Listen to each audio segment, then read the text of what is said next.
क्या आपके साथ कभी ऐसा हुआ है कि कमर से उठता दर्द कूल्हों से होता हुआ सीधे पैर तक पहुंच जाए, कुर्सी से उठना मुश्किल होने लगे, कुछ देर बैठने के बाद चलना भारी पड़ जाए या फिर खांसते और छींकते ही दर्द बिजली के झटके की तरह दौड़ जाए?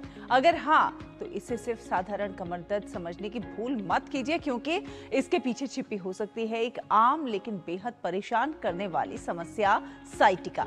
साइटिका कोई अलग बीमारी नहीं है, बल्कि एक ऐसी स्थिति है जिसमें शरीर के सबसे लंबी नसों में एक यानी साइटिक नर्व पर दबाव पड़ जाता है। जब रीढ़ की हड्डी की डिस्क खिसक जाती है या हड्डी बढ़कर इस नस को दबाने लगती है, तब कमर से लेकर पैर तक दर्द, झंझनाहट, सुन्नपन और कमजोरी जैसी परेशानियां शुरू हो जाती हैं। तो आखिर साइटिका के शुरुआती संकेत क्या हैं, किन लोगों को इसका खतरा ज्यादा होता है और सबसे जरूरी चीज, इससे बचाव और राहत पाने के आसान तरीके आखिर क्या हैं? फिजियोथेरेपिस्ट डॉक्टर अनुष श्रुति अपने इस वीडियो में साइटिका के लक्षण, कारण, बचाव और जरूरी एक्सरसाइज के बारे में विस्तार से जानकारी दे रही हैं। आइए देखते हैं।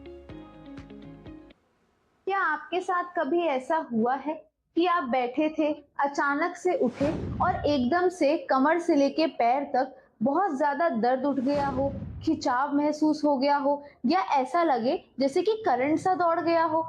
और फिर कोई बोल देता है, अरे ये तो sciatica है। पर क्या हर कमर से पैर तक जाने वाला दर्द sciatica होता है?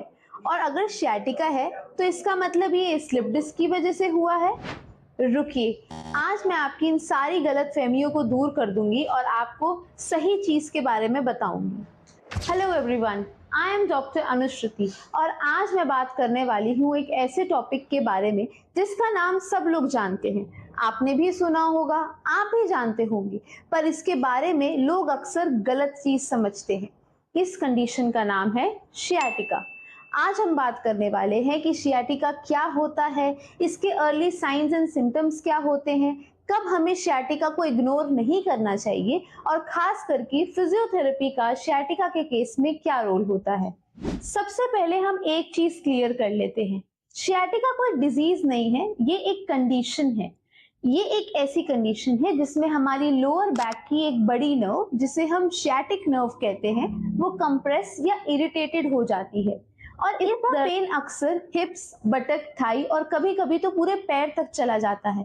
इन केसेस में हमें काफी पेशेंट्स कहते हैं कि डॉक्टर हमें कमर में तो दर्द कम है, बल्कि पूरे पैर में दर्द ज्यादा है। शियाटिका के अर्ली साइंस एंड सिम्टम्स क्या होते हैं? ये कुछ काफी कॉमन सिम्टम्स हैं, जैसे कि सुबह उठते ही स्टिफनेस होना, बैठे रहने पे दर्द ज्यादा बढ़ जाना, एक पैर में वीकनेस महसूस होना, दर्द केवल एक साइड में होना, जैसे कि कमर के एक साइड से एक ही पैर में ट्रैवल करता हुआ दर्द महसूस होना, झुनझुनी, बर्निंग सेंसेशन, टिंगलिंग, काफी बार सुनपना, नमनेस, ये सारे कंडीशंस अगर आती हैं तो ये शियाटिका के अर्ली सिम्टम्स माने जा सकते हैं।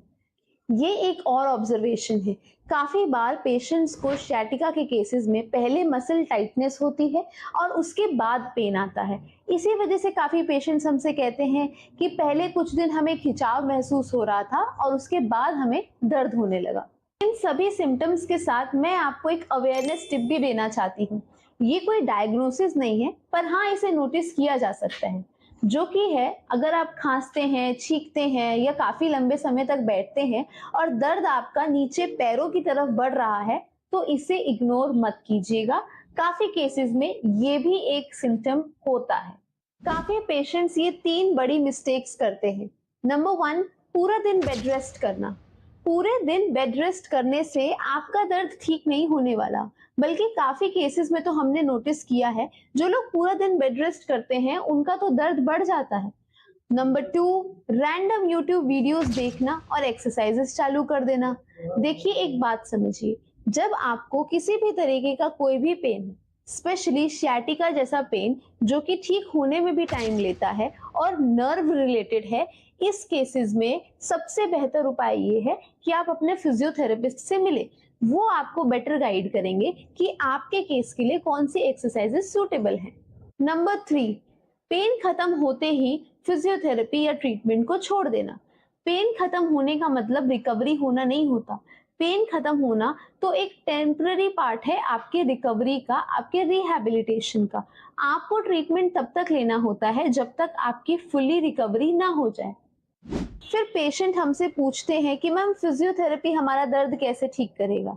वेल आपके फिजियोथेरेपिस्ट आपका दर्द ठीक करने के लिए पहले एक असेसमेंट करते हैं। हम फिजियोथेरेपिस्ट असेसमेंट में ये पता लगाते हैं कि आपको दर्द कब आ रहा है, कब से आ रहा है, किस पोजीशन में आपका दर्द बढ़ रहा है, आपको टिंगलिंग, नमनेस, झंझनाहट, झुनझुनी, वीकनेस कब से है, कितनी है, और कौन कौन सी ऐसी एक्शंस है जहां पे आपको दर्द ज्यादा महसूस होता है। इन सभी असेसमेंट के बाद हम आपके लिए एक सूटेबल रिहैबिलिटेशन प्रोग्राम बनाते हैं। अब हर पेशेंट अलग है, उसी तरीके से हर सियाटिका पेन का पेशेंट जरूरी नहीं कि सेम सिम्टम रखता हो। सभी के सिम्टम्स अलग अलग होते हैं, तो सभी का रिहैबिलिटेशन या ट्रीटमेंट प्रोटोकॉल अलग अलग होता है। फिजियोथेरेपी के प्रोटोकॉल में काफी सारी चीजें आ सकती हैं, जैसे कि strengthening exercises, stretching exercises, heat compression, कुछ मोडालिटीज जो कि आपके पेन को तुरंत रिलीफ देती है, और इसी मोडालिटीज को रिपीट करते करते पेन में काफी फर्क भी आता है। हम लोग गेट ट्रेनिंग भी कराते हैं। काफी बार सियाटिका का पेन इतना ज्यादा बढ़ जाता है कि पेशेंट की चाल में फर्क आ जाता है, तो पेशेंट के चलने के तरीके को, गेट को ठीक करना भी हमारी ही रिस्पॉन्सिबिलिटी होती है। उसके बाद हम आपके ओवरऑल रिकवरी पे ध्यान देते हैं। एक बार आपका पेन कम करने के बाद हम उसके रिहैबिलिटेशन पे काम करते हैं। सियाटिका को ठीक करने का हमारा गोल सिर्फ ये नहीं होता कि हम आपका पेन कम कर दे।